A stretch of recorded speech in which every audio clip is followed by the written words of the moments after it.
Hi, my name is Kyle. I make multiple six figures for my clients and I made personally over $30,000 just last month for myself. And in this video, I'm going to walk you through exactly what to do in order to scale your high ticket funnel to 100K a month. Because what I've been doing for my clients, as you can see on screen now, all the good results there that I've been generating them and all the good things they've said about me.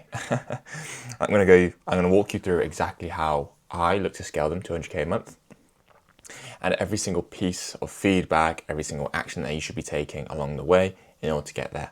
So let's jump into it. The first thing you're going to want to think about is the goal. So 100K a month. And then we always want to work back from the goal. So if we're trying to get to 100K a month, we need to figure out, okay, so how many units is that? And then from there, we're going to think about price. So if that's 10K, that means you only need to sell 10 units, for example.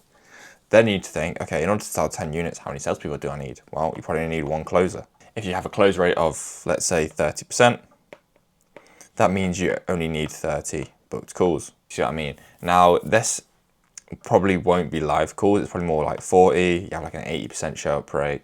Then from the ones who show up, 30% close. So that ends up being around, you need 40 booked calls. You need one closer, 40 booked calls. And that closer could be you as well. Anyways, then from there, you're now thinking, okay, so in order to get to 100K a month, I need this many booked calls. Now you have to think about, okay, what funnel can I use in order to generate me that level of volume that I need that can get me in and in front of enough clients? So obviously we have a few options, right? You got outreach, so that's like doing cold email. You can do like cold, like DM messaging, that sort of stuff. There's content as well that you can use, like this can be YouTube, this can be Instagram. This could just involve you posting more on these platforms. And then obviously there's paid ads. So those are the main ways you can get traffic in order to convert customers. You have to think about, okay, what's the place where we're going to get customers from? Ideally, you should probably just double down on the current one you're using because you're most familiar with that. And it's always a good idea to do more before you use something different or new. So that's what you need to think about when you're thinking, where am I going to get this traffic from? Where am I going to get these eyeballs where I can get in front of the people that I want to get in front of? Then once you've decided that, let's just say you go with paid ads, you then have to think of what's the conversion mechanism that they're going to go through. And when I say that, this could be like a VSL call funnel. It could be a webinar. If you want to make things really complicated, it could be like a low ticket to high ticket strategy. There's many different ways you can convert traffic and eyeballs and potential customers. There's also obviously like a lead magnet strategy where you give something away for free, and then you just have setters, dial them up. But I think in this day and age, I would recommend first starting with the VSL call funnel because that's the easiest to set up, and then from there, if you're not having good success with that, then move to the webinar afterwards. But let's just break down both. So let's say you go and then do a webinar. Let's say you choose to do that. You then from this point need to figure out the math again. So a lot of the stages I am just figuring out what numbers I need to hit for my clients in order to make sure that this is true. So let's say for a webinar, you need to get 100 people to attend because 10% buy, and that would get you obviously your 10 closers. So that's the number of units you need at the 10K price point in order to hit 100K a month. Then to get 100 people attend, we usually see around 30, sometimes even 40 or 50% show up rates, but let's just be a bit more conservative and go off the general public, what they're going to see, what you might see, which is 500 registrants needed. Now, how are you going to get 500 registrants? Well, you're going to do it through one of these mechanisms here: outreach, content, or paid ads. So letting your followers know, putting things on your story, putting out reels, running ads, that type of thing. I've seen a lot of people actually, they are very successful with a cold email strategy that lets people know that there's a webinar going on. I've seen that get more and more popular. I've seen people do cold SMS as well, letting people know that they're doing a webinar. So very good conversion mechanism and builds a lot of trust, especially with an audience who doesn't really know you. I would say it's best on education type of offers like coaching, mentorships. Those are the best for webinars, I'd say. But I mean, anyone can use it, even like agencies. So yeah, anyways, carrying on. 500 registrants, which means from there, let's say your average cost per registrant is, I don't know, $10. Again, it's not the best, not the worst. Depends on your price point. If you're having 10 closers, that'd mean you're going to spend 5K. 5K. So now you have a number. That means you now need to go to the ads manager, spend 5K. And if all these metrics hold up, you make 100K a month. And that's how simple it is, to be honest. It's all about just doing the math and then knowing how can you actually optimize at each of these steps to get the outcome that you want. And when you're doing this math, always do it really conservatively. So either say, let's say if it was below average industry performance, so you only got 5% people to buy, or your cost per lead was actually higher than that, like maybe like it was $15 cost per lead.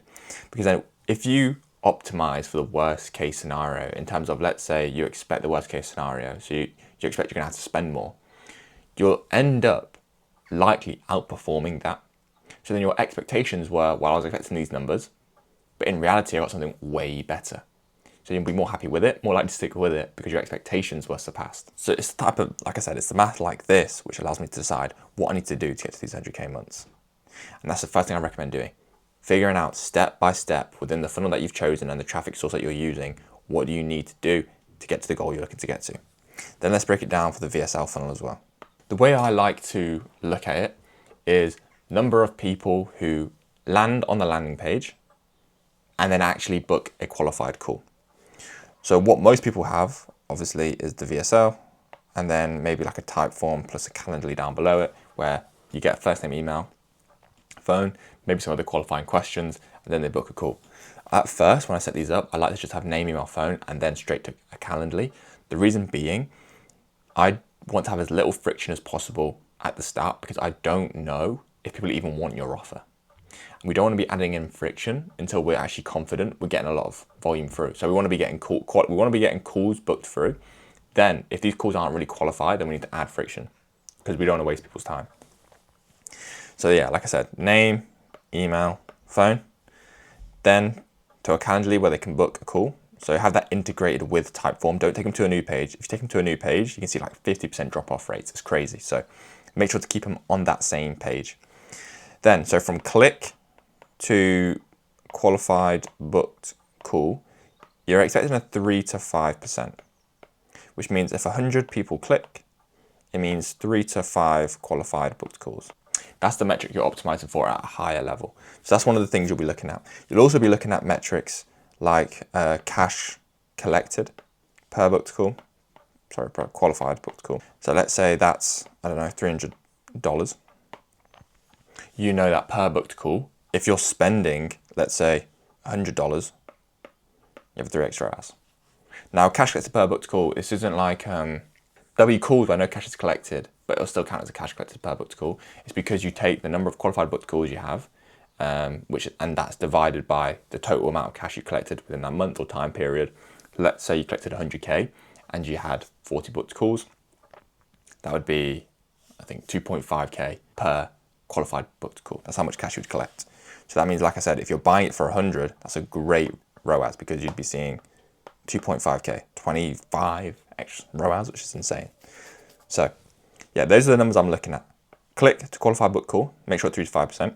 And if you're looking at your landing page and your metrics and they're lower than this, let's say it's, I don't know, 1%, you then have to go backwards to determine what are the other metrics that could be impacting this. You could be looking at the VSL. So what some good things to look at are the play rate. So this is the number of people who click on the video.